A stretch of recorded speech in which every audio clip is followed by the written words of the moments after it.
सध्या अडचणीची परिस्थिती तयार झाली आहे। जून महिन्याच्या पावसाचा विचार केला असता आतापर्यंत सरासरीपेक्षा 80% कमी पाऊस पडलेला आहे। मराठवाड्यात काही जिल्ह्यांमध्ये पाऊस पडलेला नाही, त्यामुळे राज्य सरकारच्या ॲडव्हर्टायझरी प्रमाणे 100 मिलीमीटर पाऊस जेव्हा जमिनीत जातो त्यानंतरच या पेरण्या करणे अपेक्षित आहे। शेतकऱ्यांनी या सूचनांकडे निश्चितपणे लक्ष देऊनच काम करावे अशी विनंती महाराष्ट्राचे मुख्यमंत्री देवेंद्र फडणवीस यांनी राज्यभरातील पावसाच्या संभाव्य संकटामुळे शेतकऱ्यांना केली आहे।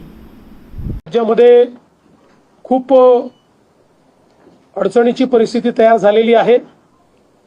अल निनोमुळे पाऊस खूप लांबलेला आहे आणि मोठ्या प्रमाणात पावसाचं डेव्हिएशन आहे। जर आपण जून महिन्याच्या पावसाचा विचार केला तर आतापर्यंत सरासरीपेक्षा 80% कमी पाऊस पडलेला आहे आणि तो आपण जर बघितला तर विदर्भात 80%, मध्य महाराष्ट्रात 83% आणि कोकणात तर सरासरीच्या 86% कमी आहे। मराठवाड्यात ओव्हरऑलच पाऊस कमी पडत असल्यामुळे तो 69% कमी आहे। त्यामुळे ही अत्यंत चिंतेची बाब आहे। काही जिल्ह्यांमध्ये तर अजून पावसाचा एक थेंबही पडलेला नाही। आता जे काही IMDने आज आपल्याला माहिती दिलेली आहे त्या माहितीप्रमाणे कोकणामध्ये 23 जून पासून पावसाचा थोडासा जोर धरेल आणि काही प्रमाणात पाऊस, जोराचा पाऊस हा काही दिवसात आपल्याला तो पाहायला मिळेल।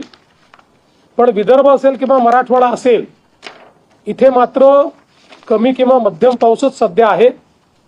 त्यामुळे जुलैच्या पहिल्या आठवड्यापर्यंत खूप पाऊस किंवा पेरणीलायक पाऊस अद्याप तरी सर्वदूर दिसत नाहीये। काही भागात येईल तो, पण स्कॅटर्ड येणार आहे आणि म्हणून आमची सर्व शेतकऱ्यांना विनंती असेल की सातत्याने आम्ही ॲडव्हायझरी देतो आहोत।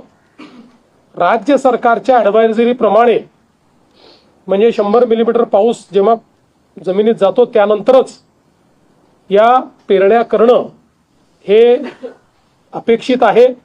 त्यानुसार आपण सगळा फोरकास्ट आणि सगळ्या सूचना या शेतकऱ्यांना देतो आणि शेतकऱ्यांनी निश्चितपणे मला असं वाटतं की त्याच्याकडे लक्ष देऊनच हे करावं।